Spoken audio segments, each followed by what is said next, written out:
अस्सलाम वालेकुम, welcome back to my channel Imtiaz Imran vlogs. I hope कि आप सब लोग ठीक होंगे। मेरी यूट्यूब फैमिली कैसी हैं आप सब लोग, और आप लोग कैसे रोज़े रख रहे हैं और कैसे आपके रोज़े गुज़र रहे हैं, आप लोगों ने मुझे एक छोटे से कमेंट्स में ज़रूर बताना है। और हाँ, जहाँ जहाँ से आप लोग मेरी वीडियो देख रहे हैं, अपना नाम और अपनी सिटी कमेंट्स में ज़रूर मेंशन किया करें। अच्छा, अगर आप लोग हमारे चैनल पर न्यू हैं तो हमारे चैनल को भी सब्सक्राइब कर दें। रिश्तेदारों के साथ अच्छे ताल्लुकात कैसे बनाएं?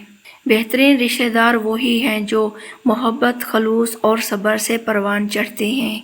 और वीडियो शुरू करने से पहले मैं अपनी रोज़मर्रा की रूटीन आप लोगों के साथ शेयर करने जा रही हूँ। रोज़मर्रा की रूटीन हमारी कैसे चलती है और वो आप लोग साथ साथ देखते रहिए। अभी सहरी का वक्त है, तो यहाँ पे मैं सुबह सुबह उठकर मैंने ना आटा गूँधा। आटा मैं रात को नहीं गूँध कर रखती, मैं सुबह ही गूँध लेती हूँ, क्योंकि मैं पहले ना वज़ू कर लेती हूँ, वज़ू के बाद आटा गूँधती हूँ। आटे के बाद फिर मैं ना 4 रकात नमाज तहज्जुद नफिल पढ़ती हूँ। उसके बाद फिर मैं बच्चों को उठाती हूँ। जब बच्चे उठ जाते हैं फिर मैं ना पराठे बनाना शुरू कर देती हूँ, फिर मैं खाना बनाती हूँ। उसके बाद साथ साथ फिर हम परोसते जाते हैं सबको। तो फिर हमारा ना टाइम पूरा हो जाता है। हम लोग 3:30 बजे उठते हैं और चलते हैं अपने टॉपिक की तरफ। और ये साथ साथ आप हमारी रूटीन भी देखते रहिए और अपने टॉपिक की तरफ चलते हैं। हमेशा दूसरों के बारे में अच्छा सोचें, शक व शुबा से दूर रहें, क्योंकि नबी करीम सल्लल्लाहु अलैहि वसल्लम ने हुस्ने सलूक रखने की तलकीन फरमाई है। जो लोग दूसरों की गलतियों को दरगुजर करते हैं, उनके दिलों में सुकून और मोहब्बत बढ़ जाती है। इसलिए दूसरों को माफ़ करना सीखें। और अगर आप लोग गलत फहमी का शिकार हैं तो भी आप लोगों ने ना गलत फहमी को दूर करना है और दूसरों को माफ़ी देनी होगी।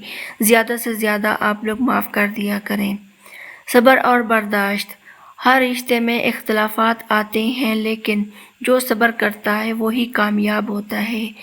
कुरान पाक में भी सब्र को बेहतरीन अमल कहा गया है। बिला वजह किसी से नाराज़ होना, छोटी छोटी बातों पर कतई ताल्लुक़ ना करें, क्योंकि ये रास्ता शैतान की तरफ जाता है और ऐसे रास्ते आप लोग ना चुनें। छोटी छोटी बात पर आप लोग अपने ताल्लुकात ख़त्म ना करें।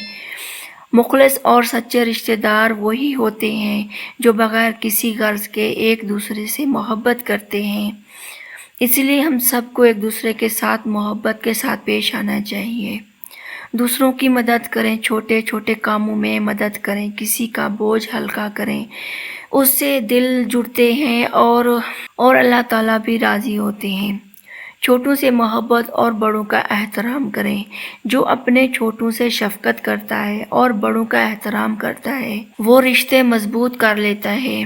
तोहफे देने की आदत डालें, क्योंकि नबी करीम सल्लल्लाहु अलैहि वसल्लम ने फरमाया, तोहफे दिया करो, इससे मोहब्बत बढ़ती है। इसलिए एक दूसरे को छोटे छोटे सही लेकिन छोटे छोटे तोहफे ज़रूर दिया करें। दूसरों की खुशियों में शामिल हों, चाहे शादी हो या खुशी का कोई मौका। शरीक होने से रिश्ते मजबूत होते हैं। ग़ीबत और बदगुमानी से बचें। ग़ीबत और बदगुमानी रिश्तों को कमज़ोर कर देती है, इसलिए इससे हमेशा बचें और दूसरों को भी इसकी तलकीन करें। मुश्किल वक्त में साथ दें। जब कोई मुश्किल में हो तो उसके साथ खड़े हों, यही सच्चे रिश्ते की पहचान होती है। और अगर आपके रिश्ते सच्चे हैं तो आपकी पहचान यही आदत से साबित हो सकती है।